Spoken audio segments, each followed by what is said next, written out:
स्रोत खुलेको छैन। त परमेश्वरलाई धन्यवाद गर्नु पिता। मेरो सबै मूल हजुर हुनुहुन्छ पिता।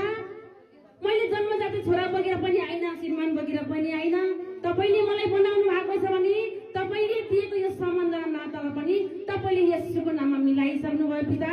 जति पनि सम्बन्धमा किराहरू बसेको शैतानी आत्मालाई तपाईले हटाइसक्नु भयो। सही वचन बोल्नु। तपाईँ यहाँ हुनुहुन्छ, यहाँ वचन खाइराख्नु भएको छ नि। हजुरहरूको कहाँ कहाँ गएर के काम गर्न पर्ने हो परमेश्वरले गरिराख्नु भएको छ। तर मन बनाउनु हजुरहरूले।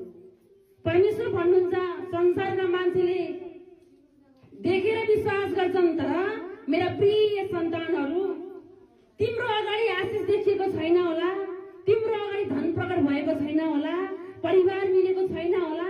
आजबाट तिमीले रोमी 10:9 अंगीकार गरेपछि तिमी येशू हुने अधिकार पाएका छौ, मेरो पुत्र हुने अधिकार पाएका छौ। मेरो पुत्र येशूले मरेकालाई जीवित पार्नुभयो, कुष्ठरोग लागेकालाई निको पार्नुभयो भने त्यो भन्दा पनि ठुला काम तिमीले धन्यवाद गर। तिम्रो हिस्सामा आइसक्यो भन्नुभएको छ। अब धन्यवाद गर्नु। जीवनको लागि के चाहिएको छ? परमेश्वर भन्नुहुन्छ कुनै कुरामा चिन्ता नगर। आफ्नो शरीरको लागि के खाउला, के लगाउला, के पहिरौला फिक्री नगर मेरो बच्चा। आकाशमा हुने चराचुरुङ्गीलाई त मैले हेरेको छु, केयर गरेको छु। तिनीहरूलाई त मैले पालन पोषण गरेको छु। न त तिनीहरूले धान काट्छन्, न त भगारीमा थुपार्छन्। तिनीहरूलाई त मैले हेरेको छु भने तिमी त मेरा प्रिय सन्तान, के तिमीलाई मैले दिन्न र? मागेर हेर। तिम्रो आँखाले नदेखेको, कानले नसुनेको, हृदयले कल्पनै नगरेको आश्चर्य उठेका काम तिम्रो जीवनमा प्रकट भइसक्यो पिता।